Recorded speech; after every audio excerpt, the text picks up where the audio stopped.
And so they say, oh, there's no studies. No one's ever done a study on estriol or natural hormones.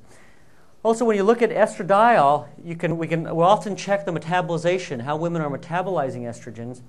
There's a 2-hydroxyestrone metabolite that's very cancer protective, and the 16-hydroxyestrone is very carcinogenic. And you can actually check that ratio. And I find women who are basically have a lot of breast cancer in their family will make a lot of this.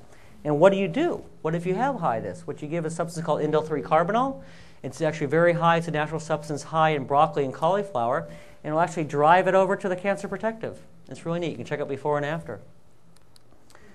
So let's talk about progesterone. A number of studies demonstrate that synthetic progestins, such as Provera, increase breast cell proliferation, making it carcinogenic and increasing risk of breast cancer. While natural progesterone, as opposed to Provera, has a strong antiproliferative effect on breast tissue. So basically, one prevents breast cancer and one causes breast cancer. So a large study compared, again, the risk of breast cancer in 1,897 women on combined estrogen and progesterone versus 1,600 controls that never used any hormone replacement. It was found that the use of the progestin increased the risk of cancer by 38%. And they studied this can provide strong evidence that the addition of progestin along with Premarin enhances markedly the risk of breast cancer relative to the use of Premarin alone. So again, we showed Premarin's bad, but you add progestin to it, it's even worse. So, well, progesterone has the opposite effects. Journal of Natural Cancer Institute, 2000. Double-blind placebo-controlled study looked at the effects of estrogen and progesterone on women prior to breast surgery. Patients were either given a placebo, so fake medication, Premarin or Premarin and continuous progesterone prior to the breast surgery. Premarin increased the breast cell proliferation by 230%. So got those things dividing, which you don't want, but progesterone decreased it by 400. Progesterone was given, again, inhibited the cancer, while the Premarin increased the risk of cancer, and the progesterone stopped it. And this is 1995. A double-blind randomized study was also shown that progesterone eliminated all estrogen-induced breast cancer proliferation, demonstrating the strong antiproliferative effect. Again, the opposite, so progesterone stops breast cancer, progestins cause it. This was 1998. A prospective epidemiological study conducted at Johns Hopkins found that profound anti-breast cancer action and protective role of natural progesterone against breast cancer. They had about 1,000 women who had been evaluated and treated for infertility and followed for 13 to 33 years. So they had their levels and they could follow them for that long. And what they found was that the risk of breast cancer was over 5 times in subjects who had low progesterone levels when compared to those with normal levels. And so you could basically tell your risk of breast cancer by just checking your progesterone levels. And it's particularly striking because they went back and they found that the high progesterone group actually had other significant risk factors for breast cancer that were over and above the ones that had the low breast cancer, but despite that, they had much less breast cancer. So progesterone was a far more important parameter than these other significant risk factors. So additionally, women with the low progesterone group experienced 10 times more cancers from not just breast cancer, but from other cancers when compared with those with the lower levels of progesterone. So it prevented all the cancers. 1981. Dementia. 33% of women and 20% of men will develop dementia in their lifetime. Devastating disease. Every randomized placebo-controlled study that looks at the risk of Alzheimer's shows that Premarin will increase the risk and estradiol will decrease the risk by an average of 50%. Every study. According to the Alzheimer's Prevention Foundation, the current improper recommendations discouraging the use of estrogen will result in quadrupling the rates of Alzheimer's. So it talked about that, that Monday Health section of the LA Times, and there's one person, if Sherry Rowan writes the article, don't read it. And every week my wife says, "Why do you read that thing? It just drives you nuts." And I'm always emailing her. I said, "What are you talking about? This is totally wrong." So they had a story in 2002. It was Natural No Guarantee.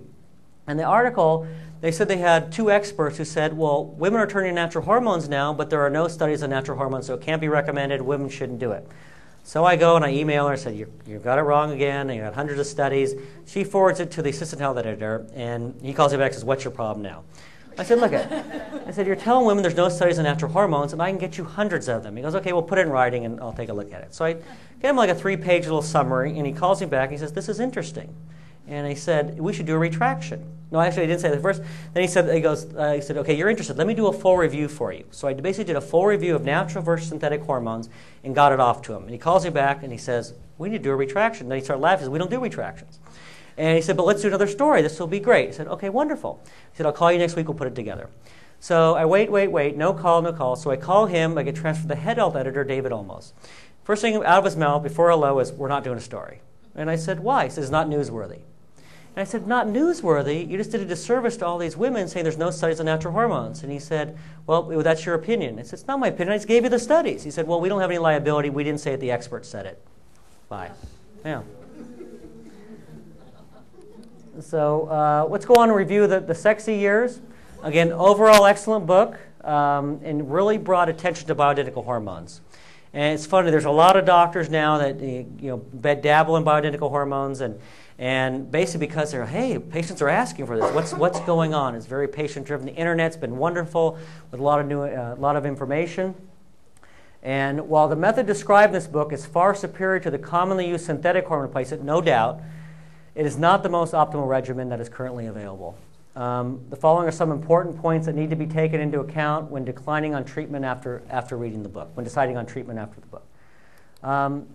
So one, the recommendation that we talked about that oral estradiol be used, and we've gone at length about that.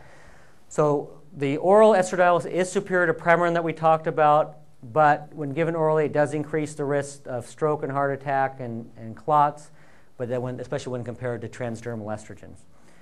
When they're given orally, again, it goes to the liver, stimulates binding proteins for thyroid, lowers your testosterone, lowers your adrenal, lowers your growth hormone, and again, weight gain, fatigue, lost sense of well-being, so you don't want to do that.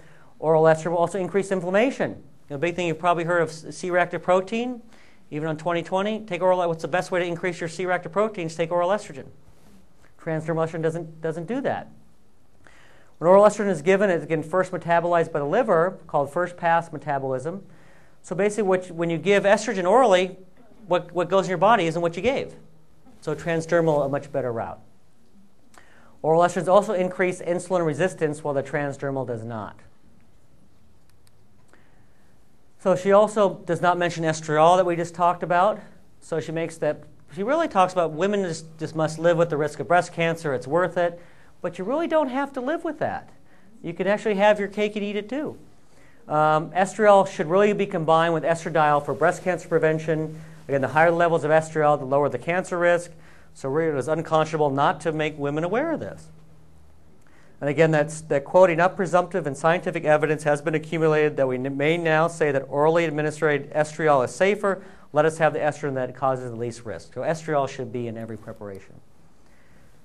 Also, she talks about being on the cyclic progesterone. You should have a period again. And if women want that, that's fine. But she makes it sound like, oh my God, it's terrible if you don't. And not a lot of women I know want to go through that. And also, there is a problem with it. You do pay a price for that. If you do it every day and we get high levels of progesterone, instead of that, basically the 15 days a month, you're going to decrease your risk for endometrial cancer and breast cancer. So if you take the progesterone every day, which is the way you could combine continuous rather than the cyclic and have periods every month, then you're going to have less cancer. All these studies showing that. So you don't have to have a period. And we tell women that, and they go, Suzanne says I need to have a period. So don't have to. Dr. Schwartzbein states that, again, combined continuous is like pregnancy and increase the risk